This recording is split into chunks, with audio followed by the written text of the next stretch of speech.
BRS పార్టీని ప్రక్షాళన చేయాలని గ్రూప్ ఖాతాలకు ఇక స్వస్తి పలకాలని మాజీ స్పీకర్ బన్స్వాడ ఎమ్మెల్యే పోచారం శ్రీనివాసరెడ్డి కీలక వ్యాఖ్యలు చేశారు. ఇవాళ తెలంగాణ భవన్లో నిజామాబాద్ పార్లమెంటు సన్నాహక సమావేశం నిర్వహించారు.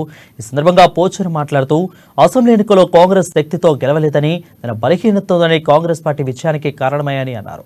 బీఆర్ఎస్ పార్టీలో ఉంటూ కొందరు సొంత అభ్యర్థులనే ఓడించాలని సంచలన వ్యాఖ్యలు చేశారు. అసెంబ్లీ ఎన్నికల ఓటమికి కార్యకర్తలు తప్పు కాదని, నాయకులకు మనమే బాధ్యత వహించాలని అన్నారు.